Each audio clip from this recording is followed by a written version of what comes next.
Think about those folks, the researchers who spend their whole careers looking at how democracies are doing around the world. Yeah, tracking elections, spotting those subtle shifts towards autocracy. Exactly.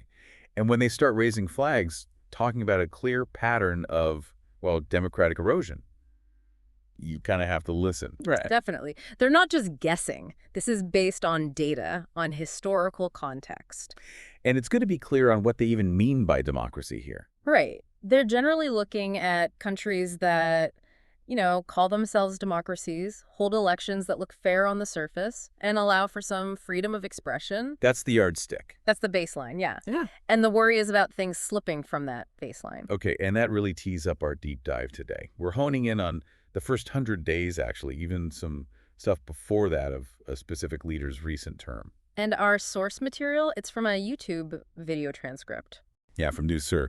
What jumped out at me immediately was just how fast everything seemed to happen. Big policy moves, apparently without much or any congressional back and forth. Skipping the usual checks and balances. That's the impression. And what's key here is that the researchers aren't just looking at one policy in isolation. Wow. It's the cumulative picture. Are all these actions together weakening the foundations of democracy? That's the question they're asking. Seeing the connections. Exactly. Okay, so let's unpack that first big area they raised. Actions against political opponents. Yeah, this was pretty stark. The claim is that people seen as adversaries aren't just facing legal trouble, but also real threats like getting fired or having their budgets slashed by the government. And the researchers noted this wasn't like a day one phenomenon necessarily. Right. They saw this pattern building even before the second term officially started. And it continued. Suggesting a strategy? Maybe. Well, the interpretation presented is that the administration is sort of actively boosting its friends while trying to remove obstacles, meaning opponents, and their resources. So pressure on the political playing field itself.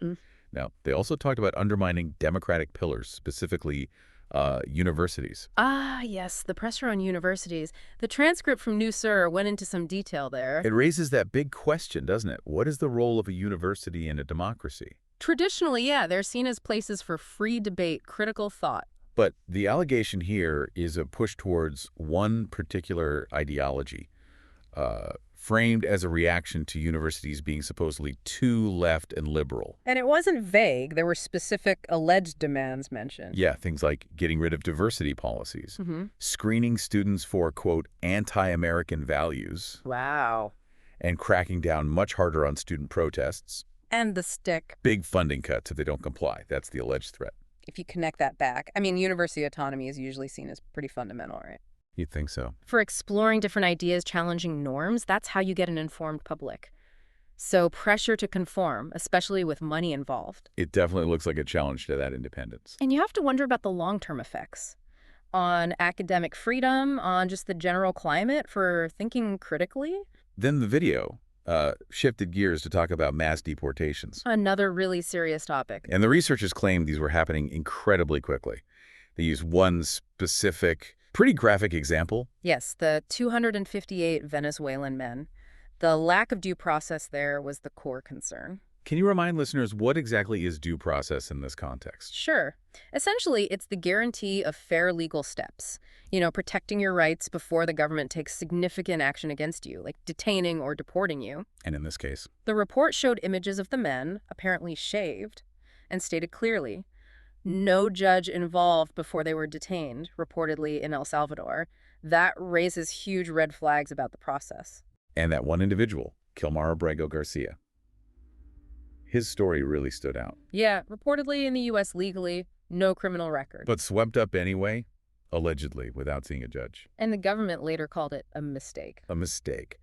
But the video suggested this wasn't necessarily an isolated incident recently. Which is deeply concerning. It takes it from an abstract legal concept due process to a very human story. You see the real impact when those safeguards are allegedly missing. It really hits home. Absolutely. It touches on basic justice, individual rights, regardless of citizenship. The idea that people could be deported like that and for it to be called a mistake later, it points to potentially serious systemic issues. The News Sir report also covered the public's reaction. They mentioned May Day protests, apparently quite large, with lots of anti-administration demonstrators, Right. And then contrasted that. with statements from the leader claiming victory. Not just the election, but every single swing state. That juxtaposition is telling, isn't it? Public protest on one side, claims of overwhelming mandate on the other.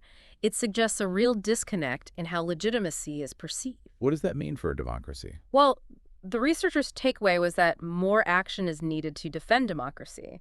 Their point seems to be that these tensions, these potential weaknesses, won't just fix themselves. It implies a need for public awareness, for oversight. Exactly, holding power accountable. And then there was that clip, the leader directly asking for support, for a movement to fight back. And the crowd's response. Yeah.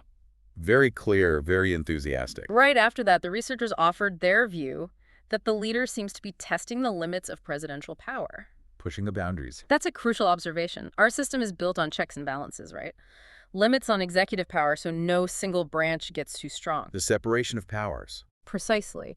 And the researchers seem to interpret these different actions, university pressure, the deportation process, as potentially part of an effort to expand that executive power beyond the traditional legal lines, bypassing the intended constraints. Though the report did mention legal challenges were underway for the deported individuals. Yes, showing resistance within the legal system is happening. And the researchers' concluding thought was pretty direct. They believe these actions don't reflect what most people want, or what they voted for in, as they put it, record numbers. Which brings us right back to that core democratic tension.